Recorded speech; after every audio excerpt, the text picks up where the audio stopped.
Hello students, कैसे हो सारे। आज की वीडियो में हम पढ़ने वाले हैं working with binary files.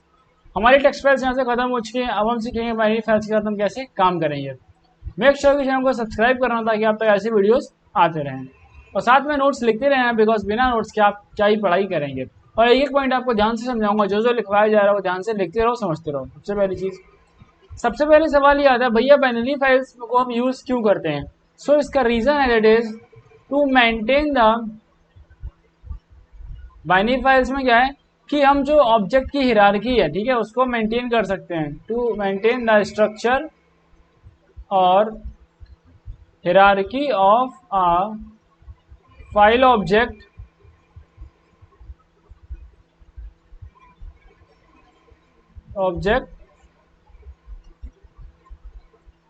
They are stored in binary file. Okay, और जिस किसी को भी हैंडराइटिंग नोट्स चाहिए हो वो डिस्क्रिप्शन बॉक्स में लिंक है, वहां से आप नोट्स ले सकते हैं। ओके, अब सबसे पहले हमें दो टर्म समझने पड़ेंगे। दो टर्म कौन कौन से, ध्यान से समझ लो।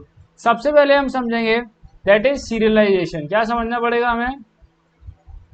सीरियलाइजेशन कि सीरियलाइजेशन क्या होता है। अब सीरियलाइजेशन को एक और नाम दिया जाता है, that it is also called pickling. क्या बोलते हैं इसको? इसको हम पिकलिंग भी बोलते हैं। अब समझो ध्यान से, ये है क्या। अगर तुम ये समझ जाओ कि पिकलिंग और अनपिकलिंग, तो बाइनरी फाइल्स में आपको कोई दिक्कत नहीं होगी। अब सीरियलाइजेशन क्या होता है? It is a process of converting Python object hierarchy into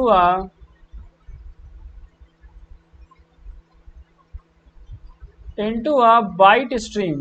किसमें कन्वर्ट कर रहे हैं? देखो, जो आपके ऑब्जेक्ट की हिरार्की है उसको बाइट स्ट्रीम, और स्ट्रीम का मतलब क्या होता है? Sequence of bytes. यानी कि हमारे पास जो ऑब्जेक्ट है उसको हम कन्वर्ट कर रहे हैं सीक्वेंस ऑफ बाइट्स के अंदर। ओके, अब ऐसा क्यों कर रहे हैं? Because so that it can be written into a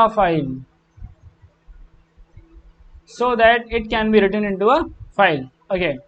Next point, that is about serialization। Serialisation में करता कुछ नहीं है कि आपके पास जो पाइथन के ऑब्जेक्ट्स हैं, बाइनरी फाइल में क्या है, ऑब्जेक्ट बने हुए हैं, तो उनको हम बाइट में कन्वर्ट कर देते हैं। ठीक है, क्या कर देते हैं? हम बाइट में कन्वर्ट कर देते हैं। ओके, सो अब जब कन्वर्जन किया जाता है, so that it converts in such a form, कुछ इस तरीके से हम कन्वर्जन करते हैं ताकि जब हम उसको डीपिकल करें, ठीक है, या फिर डीसीरियलाइजेशन करें, तो हमें अपना जो मेन डेटा है वैसा का वैसा ही मिल जाए। Okay, such a form that it can be reobtained in original form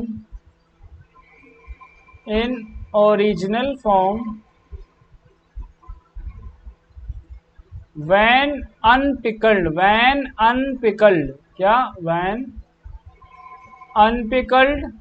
और deserialized।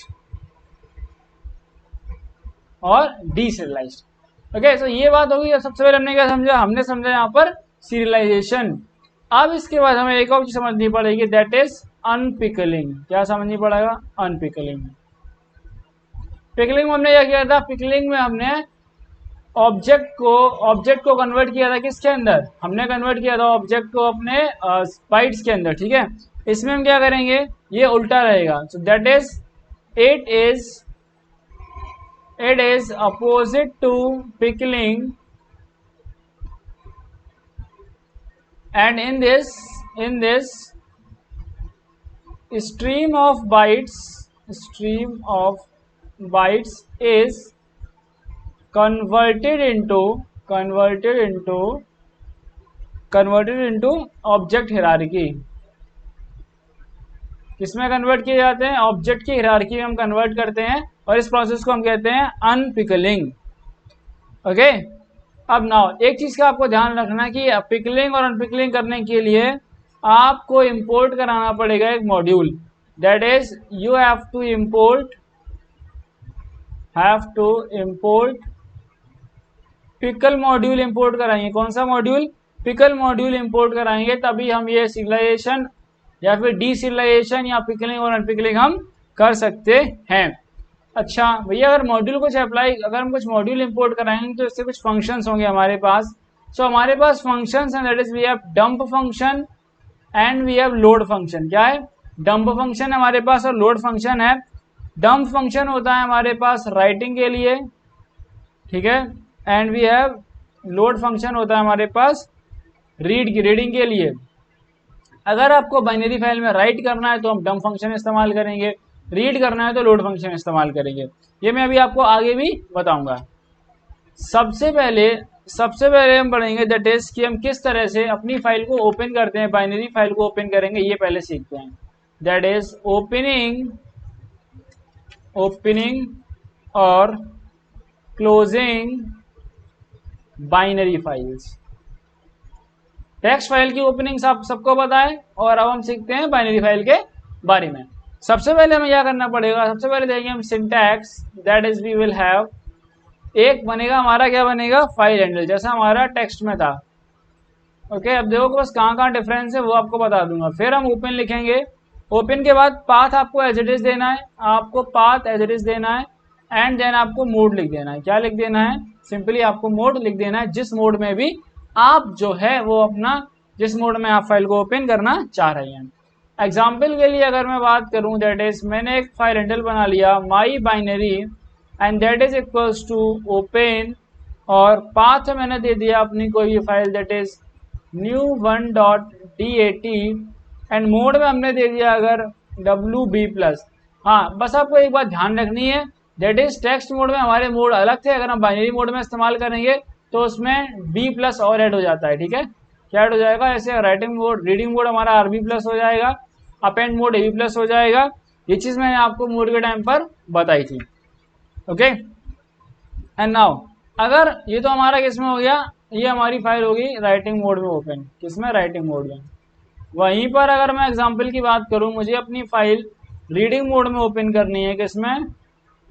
रीडिंग मोड में ओपन करनी है। Then we have that is my binary 2 is equals to open new2.dat,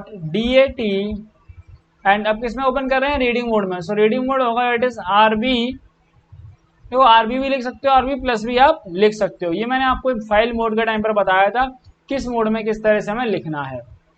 next is open कर रहा हम सबको आता है, हम क्लोज करने के बारे में देखते हैं। It is closing a binary file, that is closing a binary file.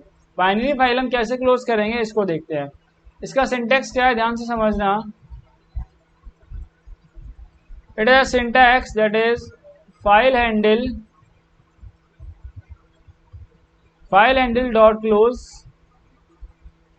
Simply क्या करना है, फाइल हैंडल डॉट क्लोज हमें लगा देना है। जैसे हम एग्जांपल में देखते हैं, हमारा फाइल हैंडल क्या था? My file 1.close function. दूसरा था हमारा my file 2.close function. My file 1.close और दूसरा हो गया हमारा माई फाइल 2.close। क्या ये बात समझ में आई?